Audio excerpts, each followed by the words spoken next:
Olha, os sintomas, a gente teria que primeiro separar os sintomas na área emocional e na área fisiológica, orgânica, provavelmente, tá? São muitos os sintomas. Aliás, sobre isso, tem um dos livros que tem uma mensagem que a gente trabalhou até numa palestra chamada Sintomas da Mediunidade, do Manuel Filomeno de Miranda, onde ele vai analisar exatamente a questão da mediunidade de prova.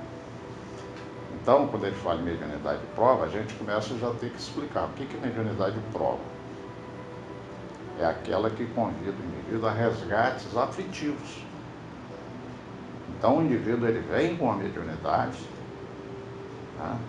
Mas como uma possibilidade de trabalho para ele resgatar situações de um passado que não foi nada brilhante. Então, aí é a mediunidade de prova. Você tem um médium natural. Ele não tem aqueles sintomas clássicos da mediunidade de prova. No médium natural, a mediunidade é o que é um fenômeno. O indivíduo vê, ou ele ouve, ou ele tem intuições, mas isso não traz nenhuma perturbação na vida dele. Mas esses casos são raros. O que a gente mais vê é o médium de prova. Aquele que mais comumente chega na casa espírita é o médium de prova. Quer dizer, não há mérito nessa mediunidade. Ela é uma concessão divina. Você não conquistou esse poder. Ele lhe é dado como uma oportunidade de trabalho. Como não é uma conquista natural, por um crescimento espiritual, tipo um Francisco de Assis, que tinha isso de forma natural, e alguns outros mais que têm isso de forma natural.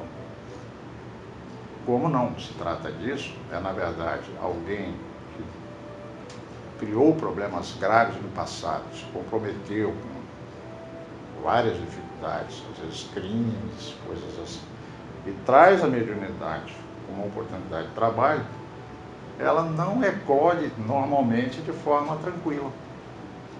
E geralmente quem comparece para fazer essa eclosão é quem? O obsessor. Que acaba sendo um benfeitor. Nós estamos sendo repetitivos. Então, quais são os sintomas por conta dessa sintonia que não é positivo, digamos assim? Quem comparece nesse primeiro momento não é o mentor do indivíduo, não é o benfeitor, não é o anjo da guarda. Até porque a maioria dos médiuns de prova são rebeldes. Se não for meio tipo na marra, sabe? Meio empurrada, não vai. Sabe como é que é? Então, benfeitor não serve muito para isso, porque benfeitor não gosta de ficar constrangendo. Não gosta, não. Não é da característica do benfeitor. Constranger, ficar insistindo e muito menos perturbando. Mas o indivíduo com convite não vai. Então, quem que comparece? Né? Aí vem esse amigo chamado obsessor. Eu falo, sempre vou repetir, que o obsessor merece um beijo na testa. Ele é um benfeitor. Porque é ele que convence o médium a ir buscar alguma coisa. Por quê? Por causa do constrangimento, porque ele não respeita. Dependendo da situação, você não tem nem um médium de prova, você tem um médium em processo expiatório. Aí você tem obsessões graves dele. A mediunidade de prova, segundo segundo Manuel Filomeno, ela se caracteriza naquele primeiro degrau, que é a obsessão simples. Mas nós temos médiuns que chegam à casa espírita em processo de subjugação. Já não é na mediunidade de prova mais. São processos expiatórios. Olha, a mediunidade é sempre um trabalho de autoaprimoramento. Certo? Vai ser sempre de autoaprimoramento, porque senão ela não evolui, tá certo? Agora, a mediunidade, quando ela é nesse caráter mais de expiação, varia muito. Tem situações que são psiquiátricas, muito graves. A gente só vê ali um médium de trabalho no futuro, só Deus sabe quando. Possivelmente não naquela encarnação. Tem quadros muito dramáticos. Há uma mistura tão forte de obsessão, auto-obsessão E a mediunidade como um ingrediente ali dentro, que a gente evita até de dizer que é mediunidade, para não caracterizar as coisas de forma inadequada, porque é um processo obsessivo. É uma mediunidade muito torturada, né, digamos assim.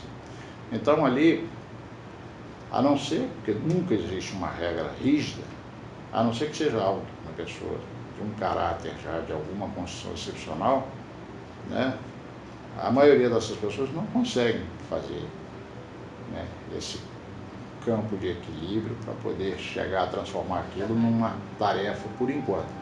Mas como nada é perdido, né, a gente sabe que Deus tem um plano muito mais amplo, mesmo que o indivíduo esteja passando por aquilo, ele de alguma maneira está trabalhando sensibilidades e percepções que no futuro vão ter condução positiva. Já o médium de prova é um grau menos acentuado, né? Então você fez a pergunta, quais são os sintomas? Na área física, por exemplo, quais são os sintomas? São muitos. Mas vamos citar os mais comuns. Tontura. Há uma grande queixa do médium nessa área, tonturas. Tá? Dores. Às vezes as dores musculares, as dores no corpo são de tal natureza que ele entra naquele quadro da fibromialgia. Dependendo do quadro, até mais avançado que a fibromialgia. Tá? Sintomas, estômago, distúrbios gástricos, muito acentuados. Né? Às vezes, alergia, então, extremamente comum no médium de prova. Tem um livro que eu até trouxe para depois precisar. Aqui você vai ter, por exemplo, uma das mensagens desse livro, Instruções Psicofônicas, é Alergia e Obsessão, do Dias da Cruz. Vale a pena, né, a pessoa até dar uma olhada. Esses quadros, eles se confundem muito com quadros psiquiátricos. É muito difícil, às vezes, a pessoa identificar, né? A pessoa começa a ter uma série de distúrbios orgânicos. Distúrbios de sono, muito comum, quando eclode a mediunidade. A pessoa dormia bem até ali, agora passa a ter sono tumultuado, pesadelos, sudorese em excesso, acorda apavorada. Né? São muitos quadros. Né? Mas você acaba, né, vendo que tem alguns quadros assim, muito perto da psiquiatria, muito perto. No quadro psicológico, o mais comum que a gente vê no médium de prova é ansiedade e depressão. E por conta da ansiedade e depressão, você tem muitos distúrbios orgânicos. Percebe? É uma coisa que uma vai levando a outra. Como distinguir o que é efetivamente ansiedade do que não é? Esse é o grande desafio. Quando você recebe uma pessoa na casa espírita, descrevendo uma série de sintomas, e você distinguir o que é aí mediunidade, o que não é mediunidade. A mediunidade, o que você observa, por ser uma sensibilidade mais acentuada, ela sempre favorece com que o quadro se agrave mais. Mas aí é que entra exatamente o problema da educação do médium, que a gente fala. O médium começar a distinguir que é depois de um acesso de raiva que o obsessor provoca certas coisas nele. Mas a raiva é de quem originalmente? É dele. Então, por exemplo, os obsessores, eles exploram 3 emoções com muita facilidade. É o ódio, que aliás é da natureza dele. É a melhor maneira de você entrar em sintonia com o obsessor é através da raiva, que é a matéria-prima dele. Ele se conecta automaticamente. Uma outra emoção que dá muita conexão com o obsessor é o medo. Por isso que você vai ver certos quadros de pânico, onde fica complexo separar o que é mediunidade, o que é obsessão, o que é auto-obsessão. Você vai ter quadros de pânico que não tem presença do obsessor. Você vai ter quadro de pânico que tem a presença do obsessor. Agora, a sensibilidade em si, ela sempre facilita. Né? Ela sempre vai facilitar.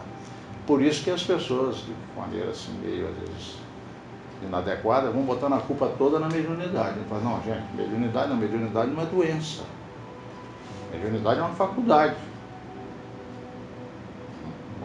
Senão você começa a fazer a classificação dos sintomas, diz assim, então mediunidade é doença. Não, mediunidade não é doença. Agora, o indivíduo com essa sensibilidade, ele pode tanto entrar num campo de equilíbrio, ou não, vai depender da sintonia dele.